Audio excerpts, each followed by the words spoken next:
경찰서에서 전화가 왔습니다. 이때 무조건 변호사가 있어야 될까요? Yes or No로 답해드리겠습니다. 일단 경찰에서 피의자 조사를 받으러 오라고 했다. 이때는 필요할 가능성이 높습니다. Yes입니다. 참고인으로 조사받으러 오라고 했다. 이때는 No일 가능성도 꽤 많아요. 참고인은 피의자하고 달리 증인 같은 개념이거든요. 이때는 반드시 변호사가 필요하다고 볼 수는 없는데, 참고인이더라도 추후에 피의자로 전환될 가능성이 있는 참고인의 경우에는 변호사가 필요할 수도 있습니다. 자, 그런데 피의자인 경우도 다 같은 피의자는 아니죠. 경찰 수사관과 일정을 조율할 때 반드시 물어봐야 되는 게 있습니다. 죄목입니다. 이 죄목의 형량이 벌금 정도로 예상이 된다라고 한다면은 변호사가 꼭 필요하지 않을 수도 있습니다. 예를 들어서 모욕죄 같은 경우에 누구한테 욕설을 했다라고 고소를 당한 경우에 꼭 변호사가 필요하지는 않을 수도 있어요. 고가의 선임료를 지불하면서 선임해야 될 만큼 중대한 사건은 아닐 수도 있습니다. 물론 벌금 전과 생기는 거 두렵고 힘들고 그렇겠지만, 일반적으로 말하는 변호사가 꼭 필요한 사건이라고 말씀 좀 드리지는 않겠습니다. NO 드리겠습니다. 자, 음주운전 초범이다. 그런데 별다른 문제 없이 적발만 했다. 그리고 0.08 이하이다. 이런 경우도 NO를 드리겠습니다. 벌금형으로 마무리되는 경우가 많기 때문에 꼭 변호사가 필요하다고 말씀 좀 드릴 수가 없어요. 반대로 재범 이상이고 0.08 이상 인사사고가 났다. 이런 거는 굉장히 중대한 범죄가 될 수도 있으니까 이런 경우에는 변호사 선임이 필요하다라고 말씀드릴 거예요. 그리고 중요한 성범죄의 경우에는요, 변호사가 꼭 필요하다고 말씀을 드립니다. 특히 신체적 접촉이 있었던 성범죄, 이 경우에는 일단 범죄 자체가 중대하기도 하고 대응하는 게 상당히 좀 까다롭습니다. 그래서 변호사의 조력 없이는 부인하는 것도 어렵고 피해자와 합의하는 것도 상당히 까다롭기 때문에 이거는 볼 것 없이 예스입니다. 그리고 고액 알바인 줄 알았는데 알고 보니 보이스피싱이 연루된 것 같다. 이런 경우는 반드시 예스입니다. 방심을 하게 되는 수사인데요, 요즘에 보이스피싱 법문제가 워낙에 엄중하다 보니까 이런 자금 수거책 또는 자금 세탁책, 계좌 빌려준 거, 물품 전달한 거, 이런 것들도 상당히 중대하게 처벌받고 있고 실제 징역형,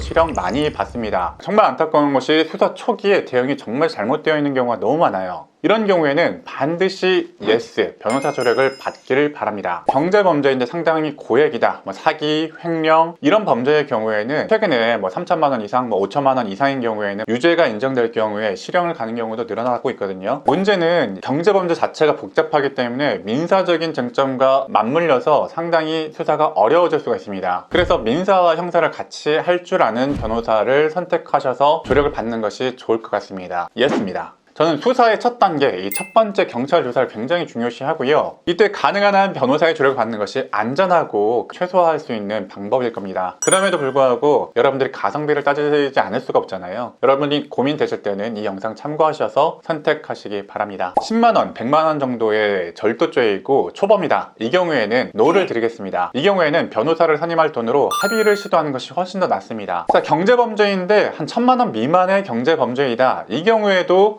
NO를 드리고 싶습니다. 변호사 선임할 돈으로 합의하신 것이 훨씬 더 낫습니다. 또 인터넷 악플로 인해서 고소를 당했다. 이때도 제목이 중요한데요, 이때 단순한 모욕죄라면 변호사의 조력이 꼭 필요하지 않을 수 있고, 명예훼손이라거나 통신매체 이용 음란죄, 이쪽은 필요할 수 있습니다. 죄질이 완전히 좀 다릅니다. 폭행 사건인데 상대방에서 2주 미만의 상해를 주장하고 있다. 이 경우에는 NO를 드리겠습니다. 통상적으로 2주 미만의 경우에는 상해죄가 아닌 폭행죄로 마무리가 되고, 그렇다면 거의 초범인 경우에는 벌금으로 마무리되는 경우가 많기 때문에 NO를 드리겠습니다. 반면에 3주 이상의 상해, 특히 5주 6주가 넘어가는 중대한 상해의 경우에는 단순한 벌금이 아니라 구공판 기소, 형사재판으로 끌려갈 수도 있는 범죄가 될 수가 있습니다. 이 경우에는 변호사의 조력이 필요합니다. 예스입니다. 만약 구공판 기소가 되어서 재판으로 넘어왔다면 이거는 무조건 변호사의 조력이 필요합니다. 이거는 형의 경중 가릴 것 없이 일단 구공판 기소가 되어서 형사재판까지 왔다는 것 자체가 문제이기 때문에 반드시 변호사의 조력을 받고 변호사 선임을 알아보실 것을 추천드립니다. 이것까지 설명드려야 되나 싶은데, 영장실질심사 긴급 체포됐다, 구속영장이 곧 발부될 예정이다. 당연히 필요하겠죠. 이거는 나라에서도 변호사가 반드시 필요한 사건이라고 보아서 사전 변호사가 선임되지 않는다면 국선이라도 붙여줍니다. 그만큼 중대한 사건이기 때문에 변호사의 선임을 반드시 알아보시기 바랍니다. 예스 드리겠습니다. 자, 오늘 내용이 여러분이 변호사를 선임하는데 갈등하고 있다면 도움이 되었기를 진심으로 바라겠습니다. 감사합니다.